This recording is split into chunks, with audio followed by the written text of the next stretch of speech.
اللہ جو منظور اللہ اللہ شکر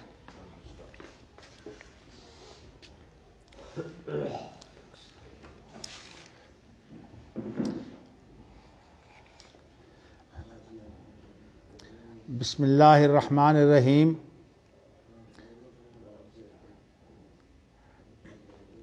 حدثنا عمر بن حفص حدثنا ابی حدثنا الاعمش حدثنا مسلم عن مسروق قال قالت عائشة رضی اللہ عنہا صنع النبی شیئا ترخص فیہ وتنزہ عنہ قوم فبلغ ذلك النبي صلى الله عليه وسلم فحمد الله ثم قال ما بال اقوام يتنزهون عن الشيء اصنعوه فوالله اني لعالمهم بالله واشدهم لله خشيته.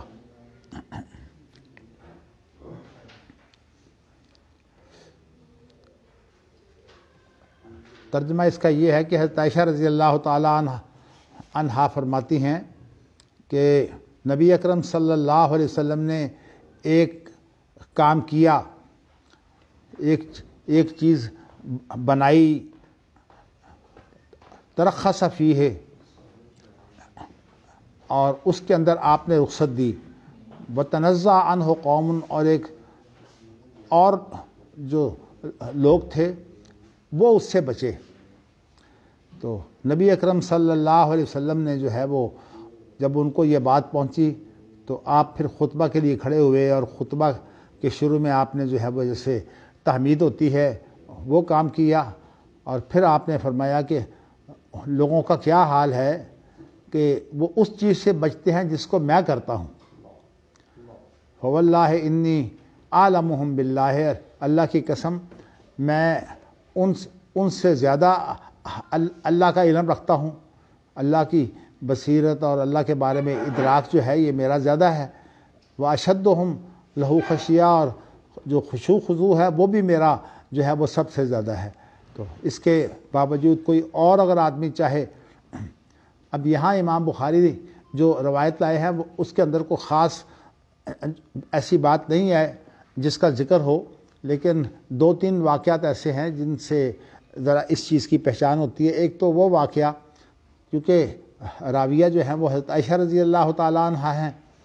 اور حضرت عائشہ رضی اللہ تعالیٰ عنہ کا وہ واقعہ بڑا معروف ہے جبکہ 3 صحابہ نبی اکرم صلی اللہ علیہ وسلم کے حالات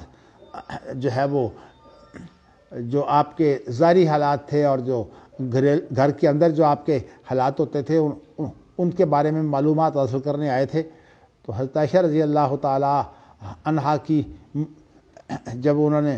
سوال کیا تو آپس میں وہی بات کرنے لگ گئے کہ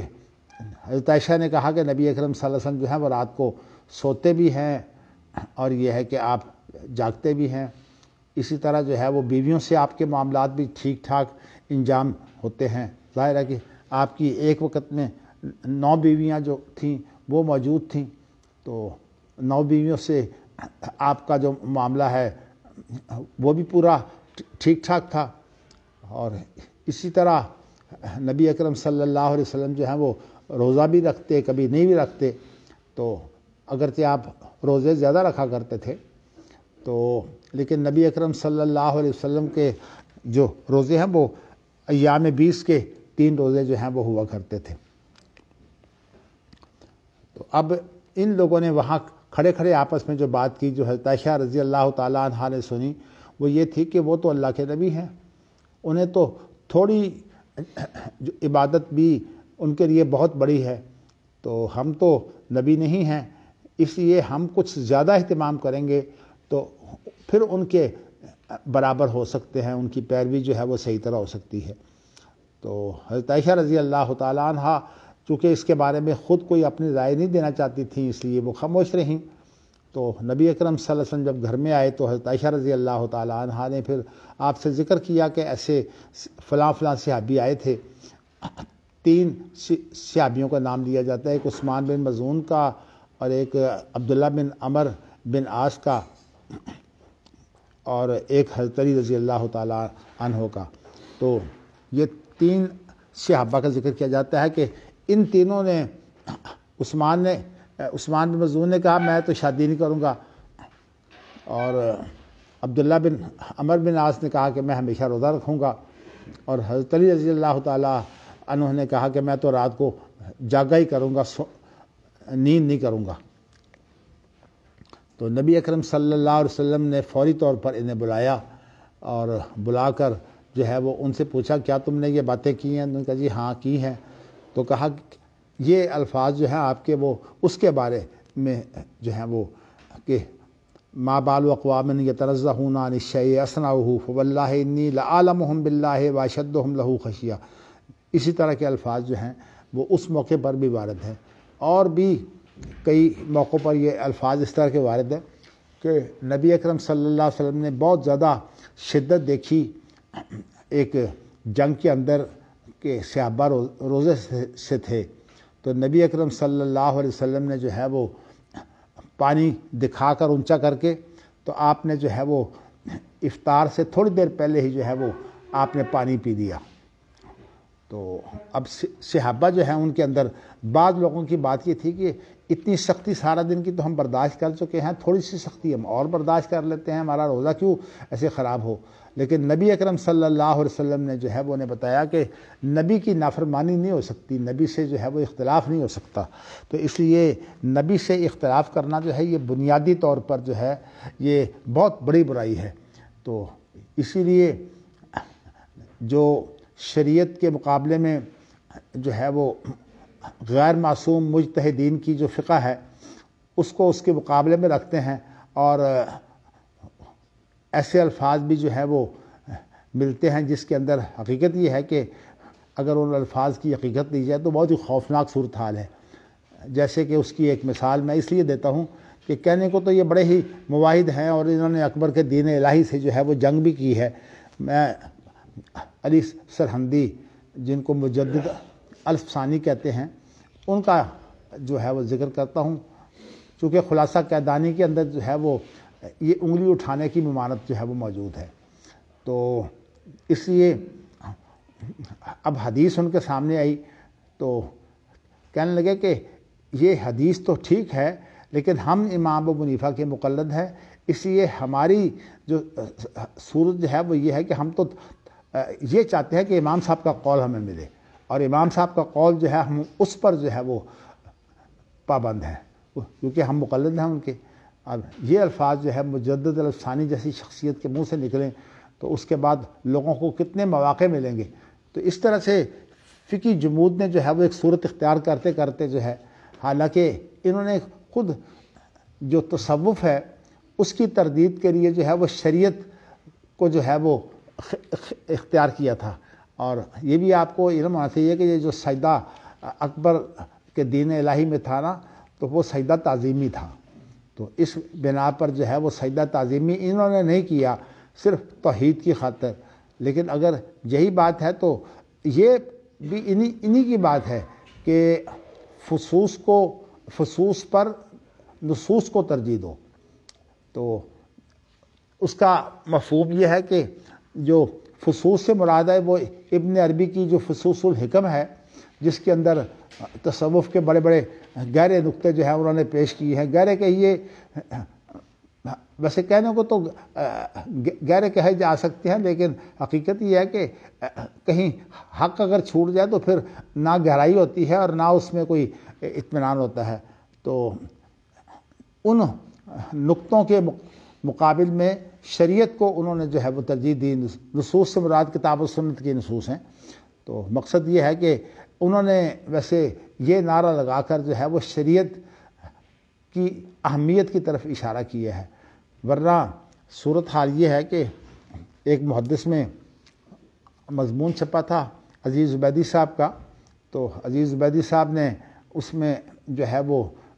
یہ لکھا تھا کہ ایک وقت ایسا تھا جب کہ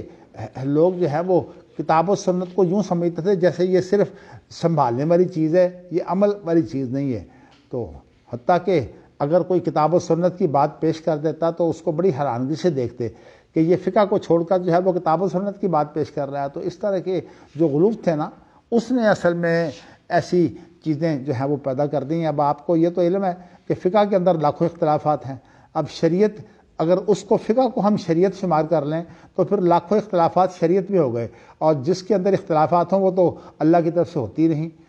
اللہ کو تو کسی بارے میں کوئی شبہ نہیں ہے، نہ جو ہے وہ اللہ کا جو ہے وہ کوئی اختلاف ہے۔ اللہ تعالیٰ کا حکم تو اختلاف کو ختم کرنے والا ہے۔ تو کہنے کا مقصد یہ ہے کہ اس مضمون کے اندر عزیز زبیدی صاحب نے ایک واقعہ ذکر کیا ہے کہ یہ جو نظام الدین جن کو اولیاء کا لقب جو ہے وہ دیا جاتا ہے، تو ان سے کسی کا یہ جو سما ہوتا ہے نا صوفیہ کے، ہاں یہ قوالی وغیرہ، یہ سما کی جو صورتیں ہیں، تو اس کے بارے میں جو ہے وہ ایک مناظرہ ہوا۔ تو اس کے بارے میں جو سما کا مخالف جو تھا، اس نے یہ بات کہی کہ نبی اکرم صلی اللہ علیہ وسلم نے جو ہے وہ منع کیا ہے اس طرح کی چیزوں سے۔ تو اچھا، وہ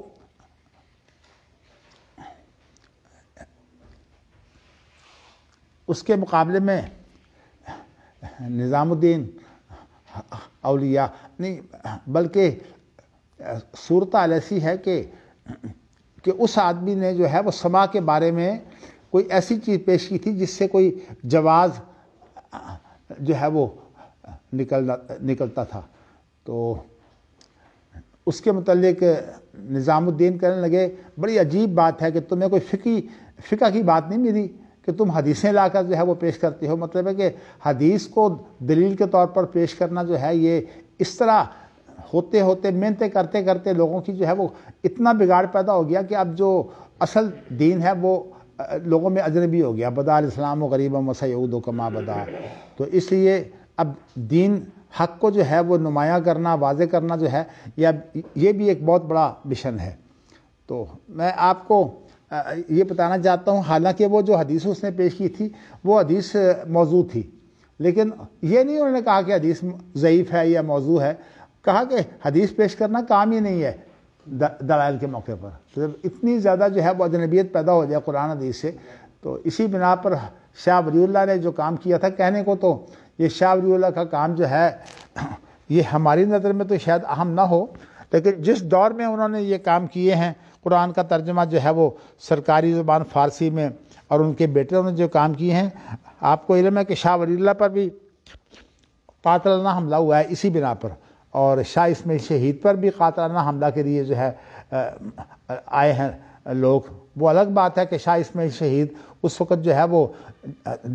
دہلی کی جو جامعہ مسجد ہے اس کے فرش پر ٹہر رہے تھے اور مشق کر رہے تھے دھوپ برداشت کرنے کی، اور وہ جو قاتل ہیں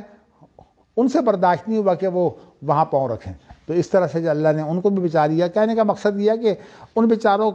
کے زمانہ میں تو اتنی سختی تھی کہ کوئی آدمی جو ہے وہ اگر قرآن مجید کا ترجمہ کر دے تو وہی اس کے لیے کفر ہے۔ تو جب اس طرح کی صورتحال شریعت کے بارے میں بن جائے تو اب کیا صورت جو ہے وہ باقی رہ جاتی ہے۔ میں خاص طور پر جب فقہ حنفی کی یہ صورتحال جو ہے وہ تاریخی طور پر دیکھتا ہوں، جس کو حنفی بھی مانتے ہیں، اگرچہ لفظوں میں اس کو جو ہے دبانے کی کوشش بھی کرتے ہیں، اور وہ یہ ہے کہ ان کی فقہ جو ہے وہ اصل ہے، اور فقہ کو پھر درست کرنے کے لیے، اسے ثابت کرنے کے لیے انہوں نے اصول بنائے ہیں، اور جن اصولوں سے جو ہے وہ پھر کتاب و سنت کے اندر جو ہے وہ کانٹ چھانٹ ہوتی ہے۔ کانٹ چھانٹ کیا ہے، بلکہ آپ یوں سمجھ لیجئے کتاب و سنت کا جو ہے وہ تقریباً جو ہے وہ جنازہ ہی نکال دیا جاتا ہے۔ تو اتنے خراب صورتحال ہے، لیکن آج ہمارے ہاں صورتحال یہ ہے کہ بڑے بڑے سمجھدار لوگ بھی اس اصول فقہ کا تقابل جو ہے وہ جو امام شافعی کا اصول فقہ ہے اس سے اس کا تقابل جو ہے وہ شروع کر دیتے ہیں۔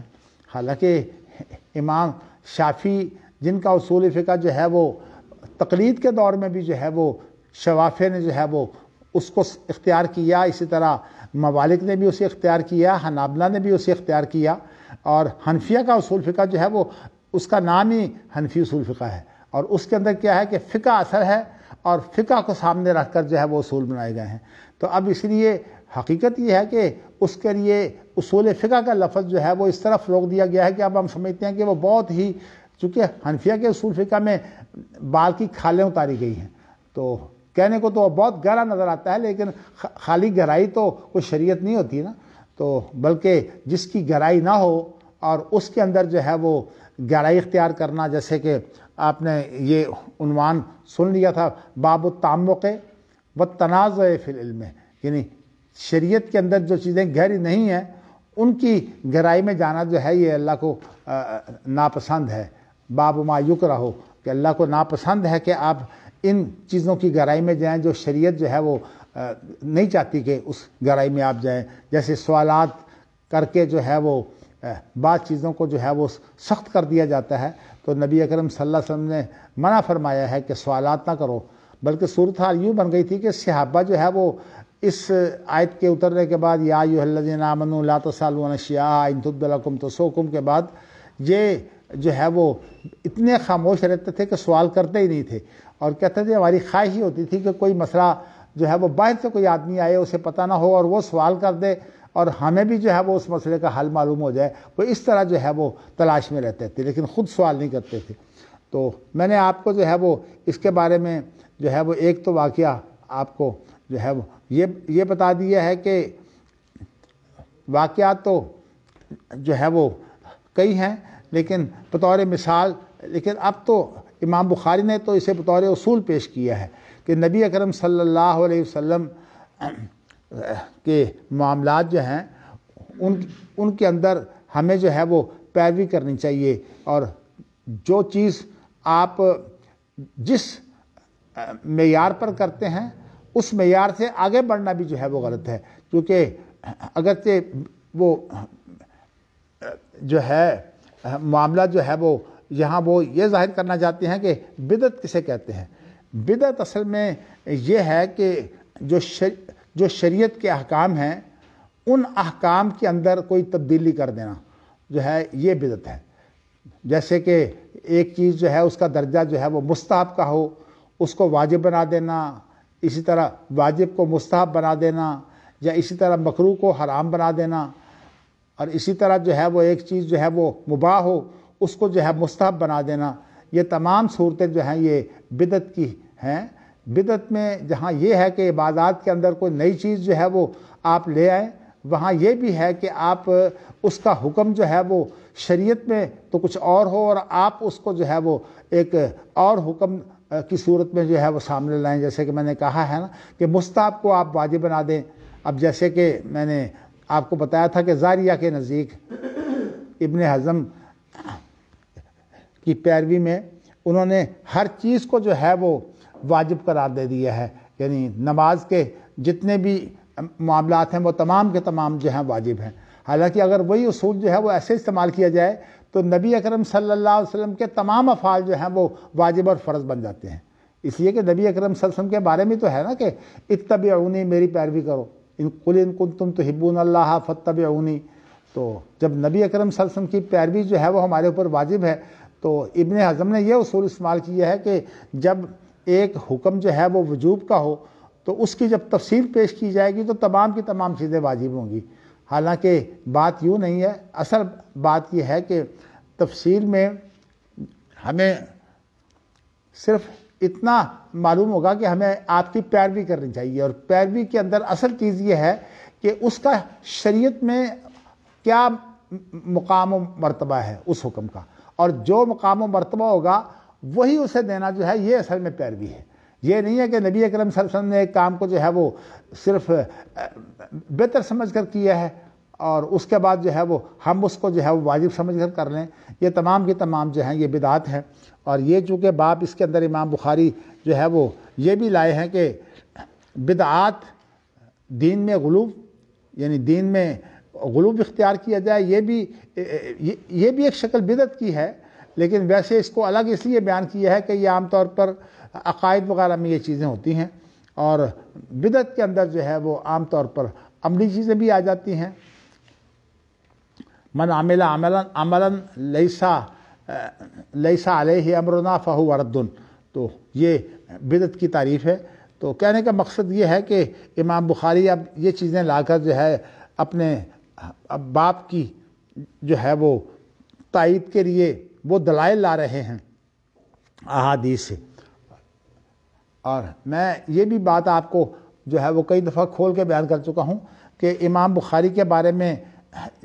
صحیح بات تو یہ ہے کہ یہ اصل میں اہل الحدیث کا طریقہ ہے اور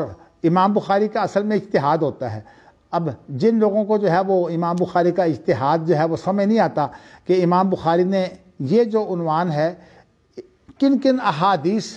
میں جو ہے وہ اس عنوان کے بارے میں امام بخاری نے اجتہاد کیا ہے، تو عام طور پر ہم مناسبت کی بات جو ہے وہ شروع کر دیتے ہیں کہ یہ حدیث جو ہے وہ امام بخاری کے باب کے مناسب ہے یا نہیں. اصل میں مناسبت کی بات جو نہیں ہے بلکہ صورتحال یہ ہے کہ یہ اہل حدیث کا طریقہ اجتہاد ہے کہ وہ جب کوئی مسئلہ انہیں درپیش ہوتا ہے تو وہ کتاب و سنت کی دلیل جو ہے وہ پیش کر دیتے ہیں. اس کے بعد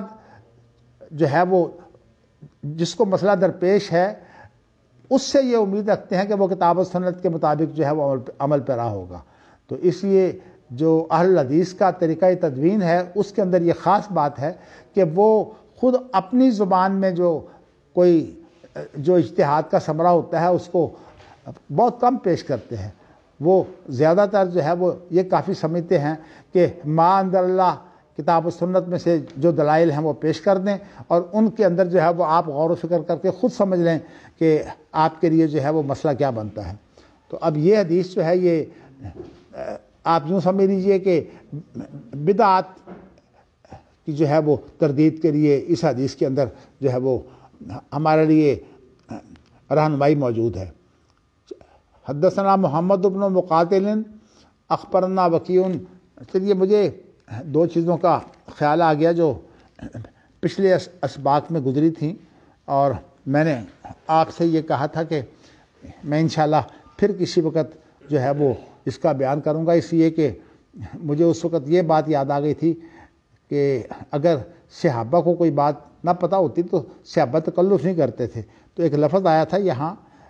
خاص طور پر جو حدیث ہے نا 7294 نمبر فؤاد عبدالباقی کی ترقیم کے ساتھ، جس میں جو ہے وہ لوگوں نے آپ سے سوالات کیے تھے. کسی نے کہا کہ جی میرا ٹھکانہ کہاں ہے، اور کسی نے اپنے باپ کے بارے میں پوچھا، اور اسی طرح جو ہے وہ اور بھی لوگوں نے جو ہے وہ اس طرح سوالات شروع کر دیے. تو نبی اکرم صلی اللہ علیہ وسلم پہلے ہی جو ہے وہ اس طرح کی کوئی بات تھی اس سے متاثر تھے، تو غصے میں تھے. لیکن نبی اکرم صلی اللہ علیہ وسلم کا غصے کے اندر فرمانا جو ہے وہ بھی ہمارے لیے اسی طرح ہے جس طرح کہ آپ جو ہے وہ معمول کی حالت میں جو کچھ فرماتے ہیں. تو کہنے کا مقصد یہ ہے کہ وہاں نبی اکرم صلی اللہ علیہ وسلم نے بات شروع کرنے سے پہلے ایک لفظ بولا تھا اور وہ لفظ تھا اولا. تو میں نے آپ کو کہا تھا کہ یہ انشاءاللہ آپ کو پھر کسی وقت بتاؤں گا.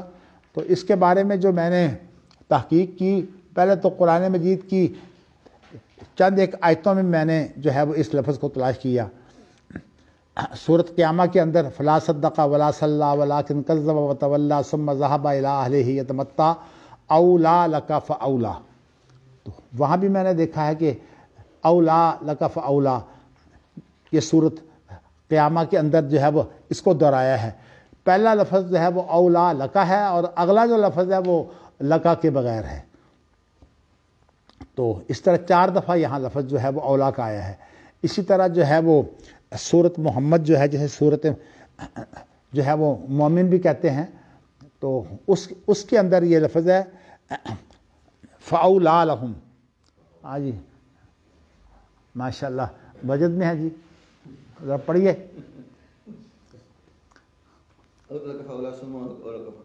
ہاں جی میں ماشاءاللہ یہ وجد کی تو آپ ماشاءاللہ آپ شہادت پیش کر رہے ہیں ہاں جی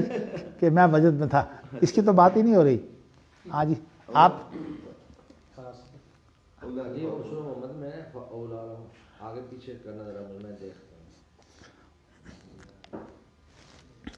اس میں ایسا ہے کہ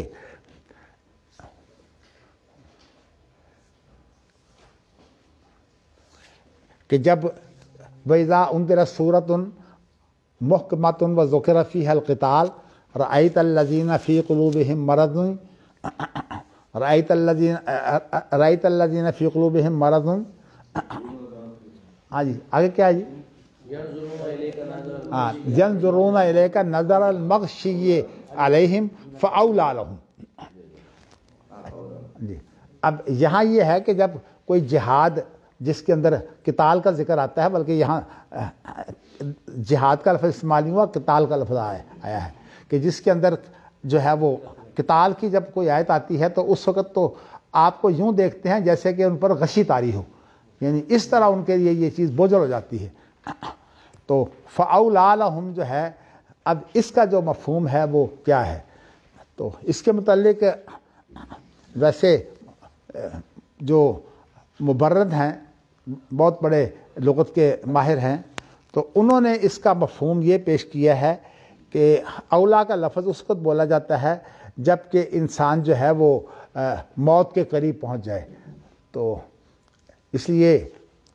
کہتے ہیں کہ جب یہ اب کہیں گے نا کہ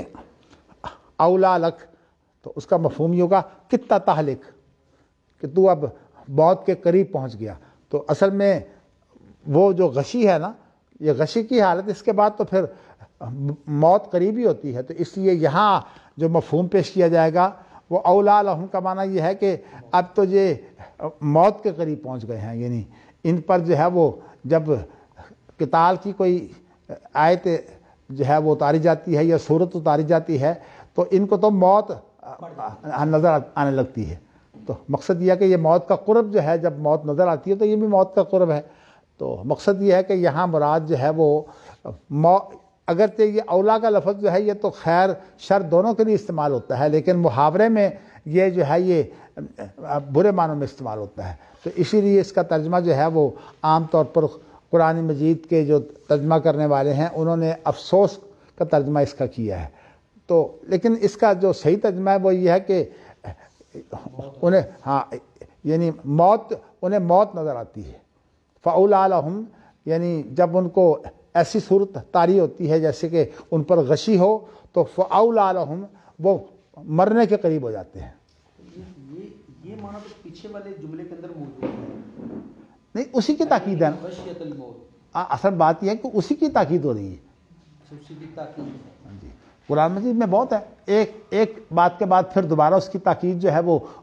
ایک دوسری عبارت سے کی جاتی ہے. تو یہ قیامہ میں کیا کریں گے؟ یہی کریں گے معنی فلا صدق ولا صلی ولا، وہاں بھی ترجمہ تو افسوس ہی ہے. اولا لک فاولا، تم اولا لک، موت ہے، موت ہے تم پر. نہیں اس کے اندر یہ ہے کہ جس نے نہ نماز پڑھی اور نہ جس نے روزہ رکھا، اچھا تو نہ صدقہ کیا، وہ ساری باتیں بیان کرنے کے بعد کہا ہے کہ اولا کا مطلب یہ ہے کہ ان چیزوں کی جو ہے وجہ سے تم جو ہے وہ اس کو اتنا مشکل سمجھ رہے ہو جیسے کہ یہ موت تمہارے سامنے ہے. اس لیے کہ شریعت پر جب انسان جو ہے وہ عمل پیرا ہوتا ہے تو اس کے لیے بسا اوقات طبیعت تیار نہ ہو تو اس کے لیے وہ بڑی بھاری چیز ہوتی ہے. تو اسی لیے ان لوگوں کے اندر ایمان ہوتا نہیں، تو اسی لیے وہ نہ وہ نمازیں پڑھتے ہیں نہ وہ روزے رکھتے ہیں. فلا صدق ولا صلی ولکن کذب وتولی ثم ذهب الى اهله يتمتع اولا لك فاولا. اب جب اپنے گھر والوں کے پاس جاتے ہیں تو اس وقت جو ہے وہ بڑے اکڑ میں ہوتے ہیں. تو مقصد یہ ہے کہ یہ چیزیں ان کے لیے جو ہیں وہ بڑی بھاری ہوتی ہیں. لیکن ویسے ترجمہ جو ہے وہ ذرا آسان ترجمے کی صورت یہی ہے کہ افسوس کا ترجمہ کر لیا جائے، ترجمے میں مفہوم تقریباً ادا ہو جاتا ہے. تو اسی طرح قرآن مجید میں چلیے مثال کے لیے کافی ہے، تو یہ مبرد نے جو اس کا معنی بیان کیا ہے نا، یہی معنی جو ہے یہ مناسب ہے. اور خاص طور پر جن لوگوں نے اس کے معنی جو ہیں وہ خوشی کے لیے ہیں ان کی جو ہے تعبیر جو ہے وہ مناسب نہیں ہے. تو اس لیے بعض لوگوں نے اس کے معنی خوشی کے لیے ہیں، حالانکہ یہ خوشی کا کلمہ نہیں ہے، یہ افسوس کا کلمہ ہے. کیا معنی کرتے ہیں؟ یعنی آپ نے فرمایا تم خوش ہو نہ خوش یا نہ خوش، یہ ترجمہ کرتے ہیں. تم خوش ہو یا نہ خوش. اور اس کے بعد آپ نے فرمایا کہ یعنی وہ ذات جس کے ہاتھ میں میری جان ہے، ابھی میرے اوپر جو ہے وہ جنت اور دوزخ جو ہے وہ پیش کی گئی تھی. تو آپ کا بتانے کا مقصد یہ ہے کہ اللہ تعالیٰ نے جو مجھے علم دیا ہے وہ تو بہت زیادہ علم دیا ہے، لیکن تمہارے لیے میں وہی بات جو ہے وہ کہتا ہوں جو اللہ کی طرف سے جو ہے مجھے حکم ہوتا ہے کہ یہ بات پہنچانے کے لیے ہے. تو اب جنت اور دوزخ کی آپ نے کچھ تفصیلات پیش کی ہیں، لیکن ایسی بات نہیں ہے کہ نبی اکرم صلی اللہ علیہ وسلم کے پاس جو ہے وہ اتنی ہی معلومات تھیں، بلکہ نبی اکرم صلی اللہ علیہ وسلم کا ایک ارشاد ہے جس میں یہ ہے کہ اگر تمہیں یہ پتہ لگ جائے کہ مردوں کے ساتھ جو ہے وہ قبروں میں کیا ہوتا ہے تو تم مردے دفنانے چھوڑ دو اور تم یہ ہے کہ سارے کے سارے جنگلوں میں بھاگ جاؤ. اور آپ نے وہاں یہ فرمایا ہے کہ جتنا مجھے پتہ ہے اتنا اگر تمہیں علم ہو جائے. تو اس کا مطلب یہ ہے کہ نبی اکرم صلی اللہ علیہ وسلم کا علم جو ہے وہ ہمیشہ ماشاءاللہ. ہاں جی قاری صاحب آری بسے تے او کسیب من السماء فیہ رعد و برق یجعلون اصابعهم فی آذانہم من الصواعق حذر الموت. کوئی نہیں، حسبنا اللہ و نعم الوکیل، نعم المولا و نعم النصیر. ویسے تو یہ چیز جب گرتی ہے تو دیکھیے بڑی تباہی مچاتی ہے، تو اللہ تعالیٰ جو ہے وہ ہمیں محفوظ رکھے. تو میں نے آپ کو جو ہے اب یہ بات بتائی ہے کہ نبی اکرم صلی اللہ علیہ وسلم کا علم جو ہے وہ ہم سے بہت زیادہ ہے. تو اس لیے جو لوگ اب فقہ کے اتنے زیادہ جو ہے وہ پیروکار بن جاتے ہیں، وہ یہ سمجھتے ہیں کہ فقہ میں شاید اللہ کے رسول کے سے بھی زیادہ علم ہے. اور یہ لوگ اس طرح ایک بات انہوں نے بڑی مشہور کی ہوئی ہے کہ جس طرح قرآن کی تشریح جو ہے وہ حدیث ہے، اسی طرح حدیث کی تشریح جو ہے وہ فقہ ہے. یعنی گویا کہ فقہ کے اندر کچھ حدیث سے بھی زیادہ ہوتا ہے. حالانکہ یہ بات تو ممکن نہیں ہے کہ کوئی ایسی بات جو ہے وہ قرآن حدیث میں موجود نہ ہو اور اسے جو ہے وہ اسلامی فقہ کہا جا سکے. یعنی بلکہ نبی اکرم صلی اللہ علیہ وسلم کی جو بات ہے اتنی جامع تو دوسرے انبیاء کی بات نہیں ہوتی. خاص طور پر فقہ اس کے مقابلے میں کیا حیثیت رکھتی ہے. یعنی دوسرے انبیاء سے آپ کو جو ہے وہ امتیاز یہ دیا گیا ہے کہ اوتی تو جوامع الکلم، یعنی مجھے اللہ نے جامع کلمے دیے گئے ہیں. تو اس لیے آپ کی جو بات ہوتی ہے اس کے اندر جو ہے وہ باریکی میں جائیں. بلکہ مجھے ایک دوسری مثال بھی یاد آ گئی جو میں نے ترجمہ کرتے ہوئے جو ہے وہ آپ کے سامنے رکھی تھی. وہ حضرت علی رضی اللہ تعالیٰ عنہ والی جو حدیث ہے نا، 7300 نمبر جو ہے اس کا ڈالا ہوا ہے. تو اس کے اندر یہ ہے کہ حضرت علی رضی اللہ تعالیٰ عنہ نے جو ہے وہ انہیں ممبر پر چڑھ کر جو انٹرو کا بنا ہوا تھا، تو انہیں ایک تو کہا تھا کہ ہمارے پاس ایک تو اللہ کی کتاب ہے اور دوسری جو میرے پاس ہے وہ ایک ورقہ ہے جس کے اندر کچھ چیزیں آپ نے اپنی یادداشت کے طور پر لکھی ہوئی تھیں. چونکہ یہ ایسے لوگ ہیں جو حساب و کتاب کے ماہر نہیں تھے، اس بنا پر یہ حساب و کتاب بھول جاتے تھے. تو حضرت علی رضی اللہ تعالیٰ عنہ نے زکوٰۃ کے اندر خاص طور پر جو عمروں کا معاملہ ہے نا کہ اس عمر کا جو ہے وہ اونٹ زکوٰۃ میں دیا جائے اور اگر اتنے ہوں تو اس عمر کا دیا جائے. تو اسی طرح جو ہے وہ جو خاص طور پر قتل خطا ہے اس کے اندر دیت کے اندر بھی ایسی صورتحال ہے. تو ان حالات میں حضرت علی رضی اللہ تعالیٰ عنہ نے جو ہے وہ جو مقداریں تھیں نا خاص طور پر یعنی عمروں کی، اس کے مطابق جو ہے وہ کچھ معلومات انہوں نے لکھی ہوئی تھی. تو کہا اس کاغذ میں ایک تو یہ بات ہے، اور دوسری بات جو اس کاغذ میں ہے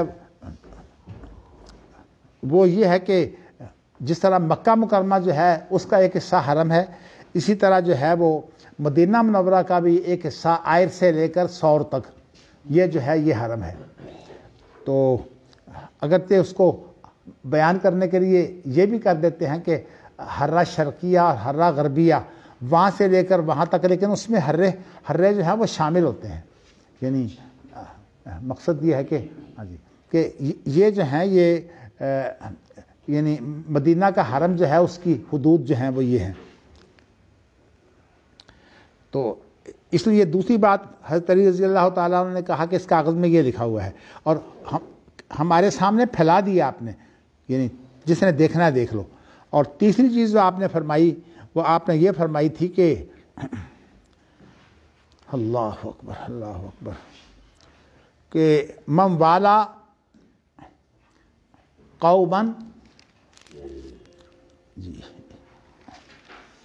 جی الفاظ یہ ہیں من والا قوما بغیر اذن موالیہ فعلیہ لعنت اللہ والملائکۃ والناس اجمعین، کہ جو کسی قوم کا جو ہے وہ دوست بن گیا، اس یعنی جو ذمہ دار ہیں اس کے جو آقا ہیں، موالی سے مراد جو ہے وہ خاندان ہے جو اس کا آقا ہے، یعنی یہ غلام ہے، اور وہ جو ہے وہ ان کا غلام ہو کر ان کی اجازت کے بغیر اگر کسی اور سے دوستی کرے گا تو یہ بہت بڑا گناہ ہے۔ یعنی مقصد اصل میں یہ ہے کہ غلام کو جو ہے وہ اپنے خاندان کے ساتھ جو ہے وہ رہنا چاہیے۔ اسی بنا پر نبی اکرم صلی اللہ علیہ وسلم نے فرمایا کہ جو مولا ہوتا ہے وہ اسی قوم میں شمار ہوتا ہے۔ سلمان فارسی جو ہے تو نبی اکرم صلی اللہ علیہ وسلم کے جو ہیں وہ آزاد کردہ غلام ہیں، اسی لیے ان کا شمار جو ہے وہ سادات میں ہوتا ہے، اہل بیت میں سے ہوتا ہے۔ تو کہنے کا مقصد یہ ہے کہ چونکہ جو غلام ہوتے ہیں وہ عام طور پر ان کا پتہ نہیں ہوتا ان کے پیچھے خاندان جو ہیں وہ کیسے ہیں۔ جیسے اب یوسف علیہ السلام کتنے اعلیٰ خاندان کے، نبوت کے خاندان سے تھے لیکن غلام بنے۔ تو کہنے کا مقصد یہ ہے کہ یہ چیزیں جو ہیں غلام کے لیے اس لیے ہے کہ غلام اگر یہ سمجھے کہ میں کون سا خونی طور پر ان سے کوئی تعلق رکھتا ہوں تو وہ دوسروں سے دوستی کر لے اور ان کے ساتھ جو ہے وہ راہ و رسم بڑھائے، اپنے خاندان کو چھوڑ کر جو ہے وہ جو اس کے مالک ہیں ان کو چھوڑ کر جو ہے وہ کسی اور سے دوستی نہیں کر سکتا۔ یہ مفہوم جو ہے یہ اس کا اس لیے درست ہے کہ میں نے امام بخاری اس حدیث کو لائے ہیں اور وہ خاص طور پر کتاب الفرائض جو ہے نا اس کے اندر اس حدیث کو لائے ہیں، اور وہاں جو ہے وہ ابن حجر نے پھر اس کی تشریح بھی کی ہے۔ اور اس حدیث کا جو نمبر ہے یہاں کتاب الفرائض جو ہے یہ کتاب الحدود سے پہلے کی جو کتاب ہے نا اس کا نام ہے کتاب الفرائض۔ تو میں ذرا آپ کو نکال کر جو ہے وہ جگہ بھی حدیث نمبر بھی بتا دیتا ہوں۔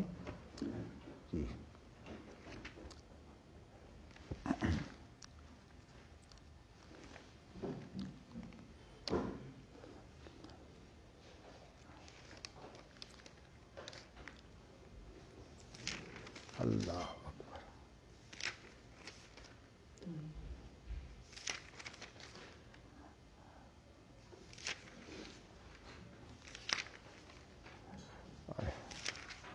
لو جی یہاں یہ امام بخاری نے جو ہے وہ باب باندھا ہے، باب اس میں من تبرع من موالی، یعنی اس شخص کا گناہ کیا ہے جو اپنے آقاؤں سے جو ہے وہ بے رغبتی کرے، یعنی ان سے بری ہو جائے اور لوگ دوسروں سے تعلقات جوڑ لے۔ تو معنی یہ بالکل ایسا ہی ہوتا ہے جیسے کسی خاندان کی کسی سے ناراضگی ہوتی ہے اور ان میں سے کوئی ایک فرد جو ہے وہ ان سے راہ و رسم بڑھا لیتا ہے اپنے فوائد کے لیے، تو یہ حقیقت میں بہت بڑی گناہ کی بات ہے۔ تو دیکھیے نا اس کے بارے میں جو ہے وہ کتنے خطرناک لفظ ہیں کہ اللہ کی بھی لعنت اور فرشتوں کی بھی لعنت اور تمام انسانوں کی بھی لعنت، کوئی چھوٹی سی بات نہیں ہے۔ لعنت کا ویسے ہی کلمہ بہت خطرناک ہے، لیکن اگر اللہ اور فرشتوں کی اور انسانوں کی ساروں کی لعنت ہو تو اس کے بعد انسان کے لیے کیا رہ جاتا ہے۔ اس لیے عام طور پر جو ہے وہ اگرچہ ایسی صورتحال جو ہے وہ بڑی لوگوں کے لیے پسندیدہ ہوتی ہے۔ مثال کے طور پر ایک آدمی جو ہے وہ کسی کے پاس ملازم ہے، وہ سوچتا ہے مجھے یہاں سے تو تنخواہ مل ہی رہی ہے، کیا فرق پڑتا ہے اگر میں جا کر جو ہے وہ دشمن سے بھی جو ہے وہ کچھ لے لیا کروں، تو کوئی فرق پڑتا ہے۔ تو اس کے بارے میں اس حدیث کے اندر کتنی بڑی وعید موجود ہے، اور خاص طور پر جہاں ایسے خاندانوں کے جھگڑے پیدا ہو جاتے ہیں وہاں لوگ بڑا فائدہ اٹھاتے ہیں اور یہ سمجھتے ہیں۔ میں ویسے کسی کا نام لے کر تو بات نہیں کرنا چاہتا، لیکن مجھے وہ وقت یاد ہے کہ کچھ اختلافات خاندان میں پیدا ہو گئے تو ایک ڈرائیور نے سوچا کہ میری تنخواہ تو تھوڑی سی ہے اور وہ جن سے اختلافات پیدا ہوئے ہیں بڑے مالدار لوگ ہیں، تو جا کر جو ہے وہ ان سے کچھ صدقہ خیرات جو ہے وہ مانگا کہ جی میری آپ مدد کر دیں۔ جب مجھے علم ہوا تو پھر میں نے حقیقت یہ بڑی سے بڑی جو کوتاہی ہے میں اس کی معاف کر سکتا تھا، لیکن پھر میں نے جو ہے جب یہ دیکھا میں نے کہا اب یہ اعتبار کے قابل نہیں ہے۔ تو اس لیے اس کے بارے میں حدیث کے اندر کتنے خوفناک لفظ ہیں کہ اس پر اللہ کی بھی لعنت ہے، فرشتوں کی بھی لعنت ہے، لوگوں کی بھی لعنت ہے۔ اس لیے کہ عام طور پر جو جاسوس ہوتے ہیں وہ اسی طرح کا کام کرتے ہیں، اور جاسوس کی سزا بھی جو ہے وہ آپ کو پتہ ہے موت ہے، یعنی بڑی خطرناک سزا ہے اس کی دنیا میں موت۔ تو اس لیے یہ کام جو ہے یہ کہنے کو بڑا آسان ہوتا ہے، انسان سمجھتا ہے کہ پردہ پڑا رہے گا، لیکن یہ صورتحال جو ہے یہ بڑی خطرناک ہے۔ تو اس کے اندر جو ہے وہ امام بخاری نے کتاب الفرائض کے اندر جو باب باندھا ہے، جب میں نے وہ نکالا تو مجھے اس کا صحیح مفہوم جو ہے وہ اس کو سمجھ آیا، یعنی امام بخاری کی مراد بھی یہی ہے اور نبی اکرم صلی اللہ علیہ وسلم کی مراد بھی یہی ہے۔ باقی جو میں نے آپ کے سامنے ایک اور نقطہ رکھا تھا وہ میں نے الفاظ میں سے نکالنے کی کوشش کی تھی، میرا خیال یہ ہے کہ اب اس کو جو ہے وہ آپ بھول جائیں۔ وہی مفہوم جو امام بخاری کی مراد ہے وہ یہ ہے جو میں نے آج آپ کے سامنے جو ہے وہ پیش کیا ہے۔ تو میں عام طور پر پڑھانے کے بعد پھر بھی جو ہے وہ جائزہ لیتا رہتا ہوں، اور اگر کوئی بات ایسی ہو جو میں سمجھوں کہ نہیں ٹھیک تھی تو اس کی پھر مجھے تحقیق ہو جاتی ہے۔ جیسے کہ میں نے آپ کو بتایا کہ اس کی میں نے جب تحقیق کی تو کتاب الفرائض کے اندر جو ہے مجھے جا کر وہ چیز مل گئی، اور وہاں جب میں نے جو ہے وہ اس کا مفہوم جو ہے وہ خاص طور پر اس کے عنوان سے میں نے اس کا مفہوم اخذ کیا، وہ اس میں من تبرع عن موالی ہے، من موالی ہے، من تبرع من موالی ہے، تو اس سے مجھے مفہوم اس کا سمجھ آیا کہ یہ اس کا صحیح مفہوم ہے۔ تو اس لیے کوئی اور نقطہ اگرچہ ہم لفظوں سے نکالنے کی کوشش کریں، لیکن میرا خیال یہ ہے کہ تکلف کی ضرورت نہیں ہے، جو مراد نبی اکرم صلی اللہ علیہ وسلم کی ہے اور جو بخاری کی ہے یہ بات ہمارے لیے کافی ہے۔ اور یہ اگلی حدیث جو ہے حدثنا محمد بن مقاتل اخبرنا وکیع عن نافع بن عمر عن ابن ابی ملیکہ قال کاد الخیر ان یہلک، نہیں یہ کاد الخیر نہیں،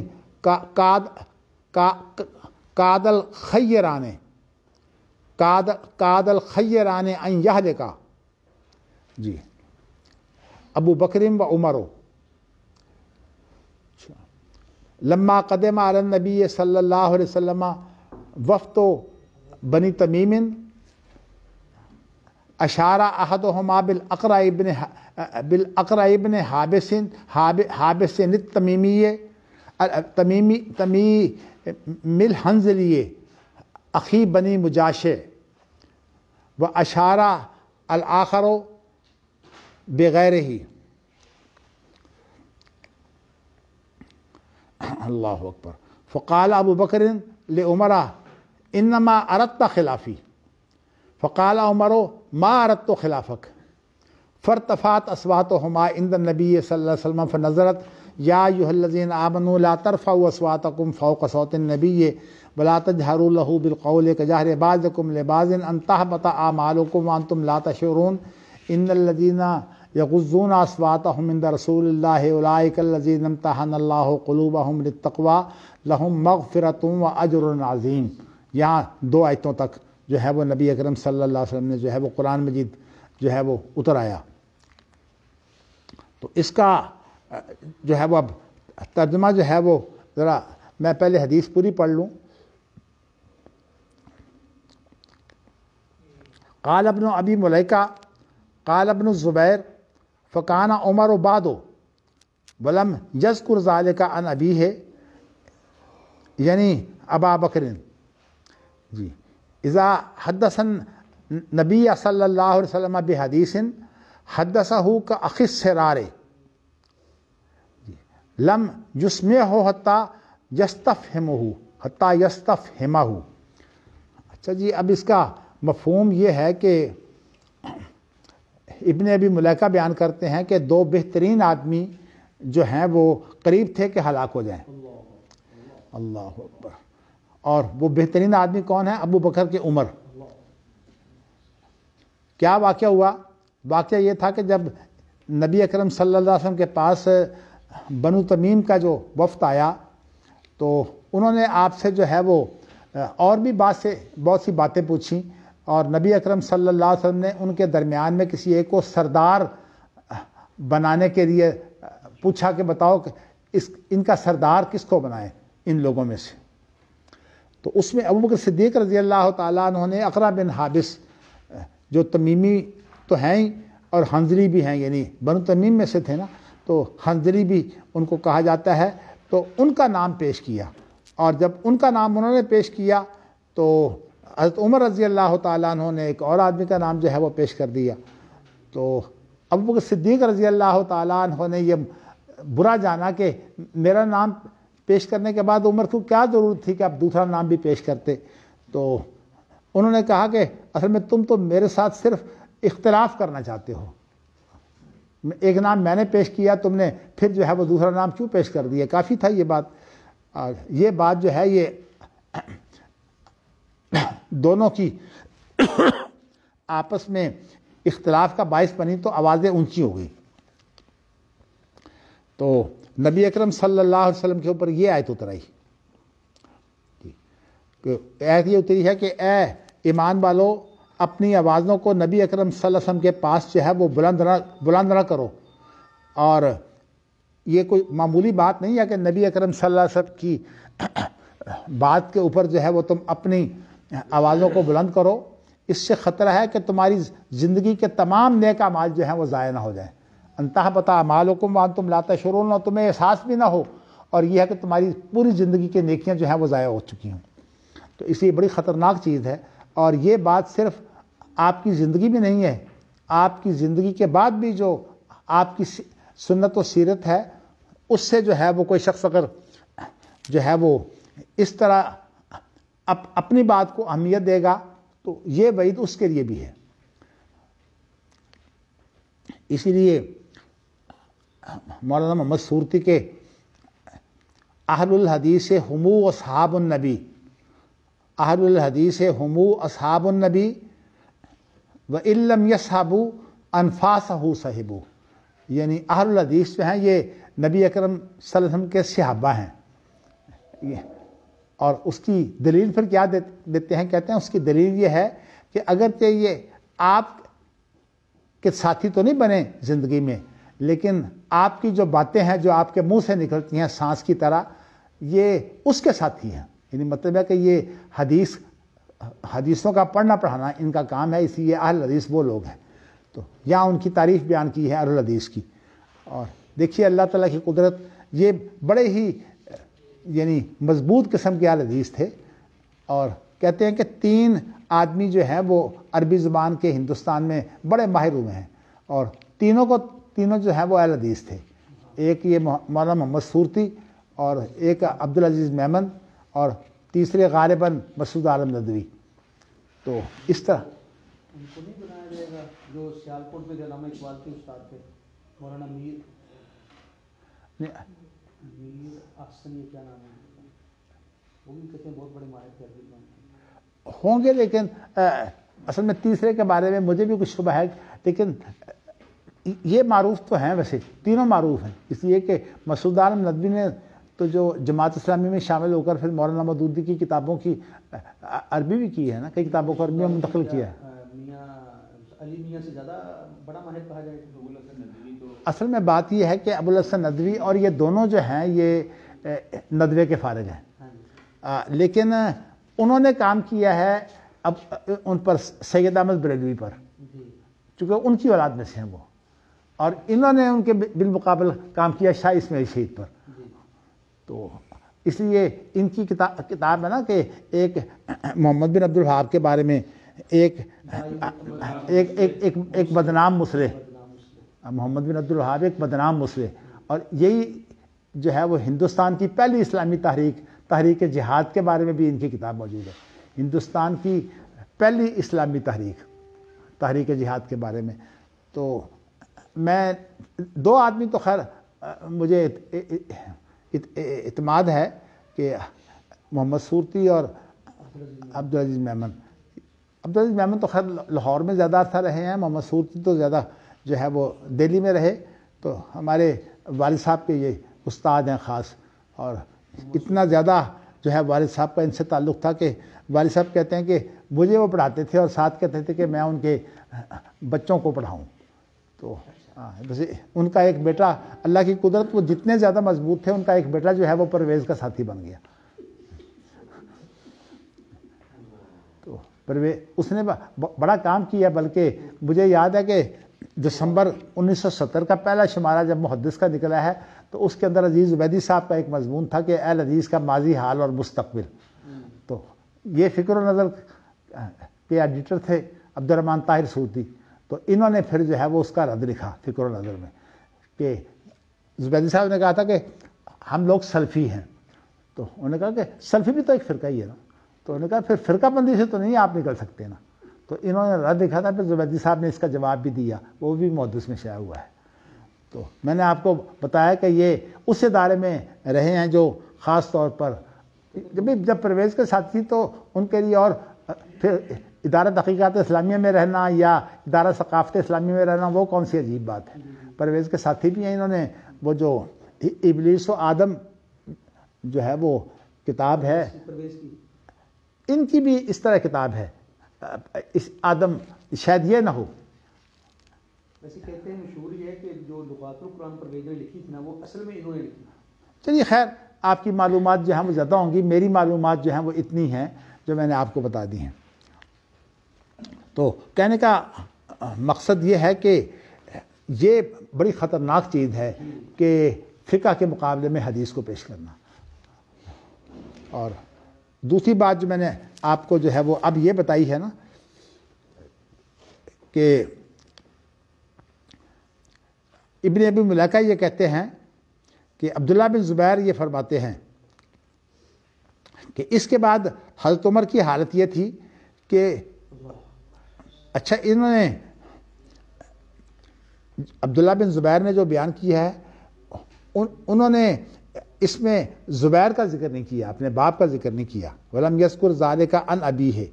نہیں، باپ سے مراد ان کی ابو بکر ہیں، وہ اصل میں نانا ہے نا، ابو بکر نانا ہے. تو کہا کہ ابو بکر کا ذکر نہیں کیا، یعنی حضرت عمر کے بارے میں انہوں نے ذکر کیا کہ حضرت عمر نے اپنی اصلاح کیسے کی تھی. کیونکہ جھگڑا تو دونوں کا ہوا ہے نا، لیکن حضرت عمر کی ذرا آواز اونچی تھی، اس لیے جیسے ہمارے حمزہ صاحب کی آواز ماشاءاللہ اونچی ہے، وہ بات بھی کرتے ہیں تو ایسے لگتا ہے مناظرہ کر رہے ہیں. تو اسی طرح جو ہے وہ انہوں نے ابو بکر صدیق کا تو ذکر نہیں کیا لیکن حضرت عمر کا ذکر کر دیا. تو یہاں جو لفظ ہے نا ولم یذکر ذالک عن ابی ہے، اس سے مراد ان کے نانا ابو بکر ہیں. چلیے جی، اسماء ان کی بیٹی ہے نا، یہ اسماء کے بیٹے ہیں عبداللہ بن زبیر.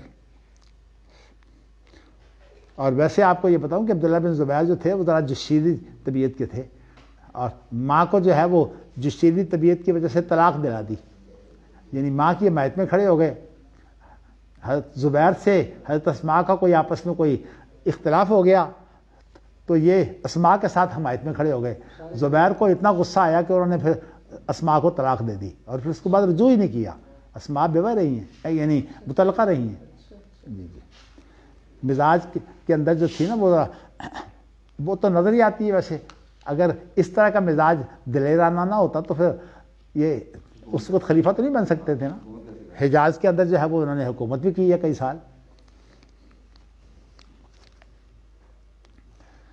اور یہ معاملہ جو ہے یہ بڑا خطرناک ہوتا ہے. ماں باپ کے درمیان میں جو ہے وہ اولاد اگر کسی کا ساتھ دینا شروع کر دے،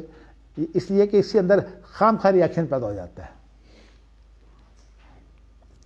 چلیے جی، اس کے بعد آگے بات یہ ہے کہ حضرت عمر رضی اللہ تعالیٰ عنہ کی حالت یہ تھی کہ جب وہ نبی اکرم صلی اللہ علیہ وسلم سے کوئی بھی بات کرتے تو وہ اتنی جو ہے وہ آہستہ بات کرتے جس طرح کے کوئی آدمی اپنی بات کو راز رکھنے کے لیے راز رکھنے کے لیے جو ہے وہ اخذ سے راز سے مراد یہ ہے کہ یعنی راز رکھنے والا. جی، تو لم یسمع ہو، یعنی آپ کو وہ سناتے بھی نہیں تھے، یہاں تک کہ آپ پوچھتے عمر کیا کہا ہے. تو مقصد یہ ہے کہ صحابہ کرام کے اندر جو ہے وہ اتنی ہمت تھی اور اتنا ایمان تھا. اللہ ہمیں بھی توفیق دے. چلیے جی، حدثنا اسماعیل حدثنی مالک عن ہشام بن عروہ عن ابیہ عن عائشہ ام المؤمنین ان رسول اللہ صلی اللہ علیہ وسلم قال فی مرضہ مروا ابا بکر یصلی بالناس قالت عائشۃ قلت ان ابا بکر اذا قام فی مقامک لم یسمع الناس من البکاء فمر عمر فلیصلی فقال مروا ابا بکر فلیصلی بالناس فقالت عائشۃ قلت لحفصۃ قولی ان ابا بکر اذا قام فی مقامک لم یسمع الناس من البکاء فمر عمر فلیصلی بالناس ففعلت حفصۃ فقال رسول اللہ صلی اللہ علیہ وسلم ان کنا لانتن صواحب یوسف. اچھا مروا ابا بکر فلیصلی للناس فقالت حفصۃ لعائشۃ ما کنت لاصیب منک خیرا. اچھا جی، اب اس کا ترجمہ تو یہ ہے کہ نبی اکرم صلی اللہ علیہ وسلم نے اپنے مرض الموت میں ابو بکر کو کے بارے میں کہا کہ وہ نماز پڑھائیں یعنی لوگوں کو.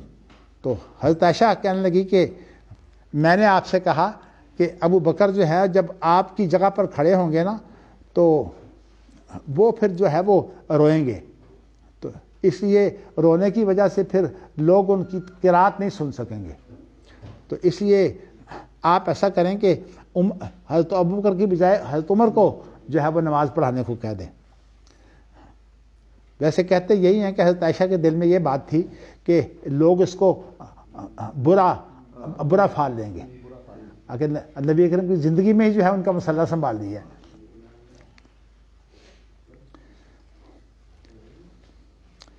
اچھا جی، تو اب جب انہوں نے یہ بات کہی تو اللہ کے رسول نے جو ہے وہ اس کے باوجود کہا کہ ابو بکر کو ہی جو ہے وہ کہو کہ وہ نماز پڑھائیں. جی اچھا جی، اب اس کے بعد یہ ہے کہ حضرت عائشہ بیان کرتی ہیں کہ جب میں نے دیکھا کہ میری بات کا آپ پر اثر نہیں ہوا تو میں نے، کیونکہ یہ دونوں آپس میں جو تھی نا دوست بھی تھیں اور آپس میں رقابت بھی ان کی چلتی تھی، تو حضرت حفصہ سے کہا کہ تم ذرا بات کرو اللہ کے رسول سے. یہ نہیں بتایا کہ میں بات کر چکی ہوں، تو کہا کہ اللہ کے رسول سے بات کرو. تو جب انہوں نے نبی اکرم صلی اللہ علیہ وسلم سے بات کہی اور یہی بات کہی کہ جب ابو بکر جو ہے وہ آپ کی جگہ پر کھڑے ہوں گے تو وہ رونے کی وجہ سے لوگوں کو پھر اپنی قرات سنا بھی نہیں سکیں گے، تو آپ عمر کو حکم دیجئے کہ وہ لوگوں کو نماز پڑھائیں. تو جب حضرت حفصہ نے یہ بات کہی تو نبی اکرم صلی اللہ علیہ وسلم نے پھر کہا ان کنا لانتن صواحب یوسف، کہ تم جو ہو لازماً جو ہے وہ تمہاری وہی کیفیت ہے جو یوسف کی جو ساتھیاں تھیں نا جنہوں نے اپنے ہاتھ کاٹ لیے تھے ان کی کیفیت ہے. مقصد یہ ہے کہ کہنے کو تو وہ ملامت کرتی تھی اس کو زلیخا کو کہ تو نے یوسف سے جو ہے وہ تعلقات قائم کر رکھے ہیں، لیکن اصل میں ان کا دل یہ چور تھا کہ اس نے اگر تعلقات قائم رکھے ہیں تو ہمیں بھی موقع ملنا چاہیے یوسف سے تعلقات قائم رکھنے کا. اسی لیے تو اتنی مبہوت ہوئی ہیں جب کہ وہ نکلے ہیں کہ اپنے ہاتھوں کو کاٹ بیٹھے، بجائے اس کے کہ چھریوں کو پھلوں میں استعمال کرتی ہیں اپنے ہاتھوں کو زخمی کر بیٹھی.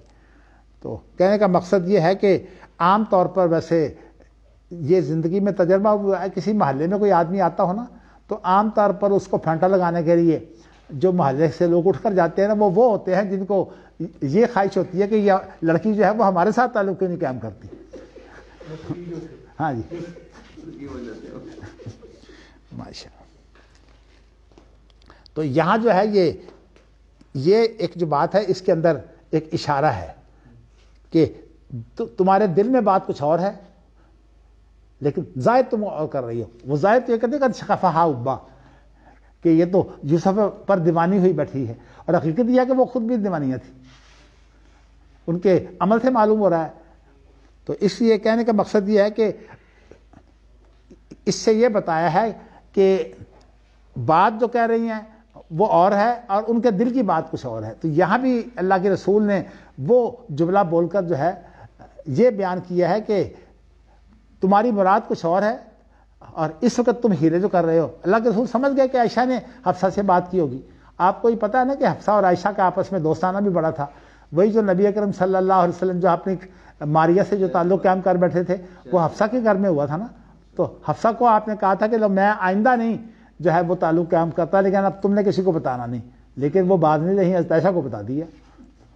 تو اس لیے کہتے ہیں عورت کے پاس تو بات ٹکتی نہیں ہے. بڑے بڑے قتل جو ہیں وہ اس طرح عورتوں سے نکل جاتے ہیں. چلیے جی، اب حضرت حفصہ کو جب جھاڑ پڑ گئی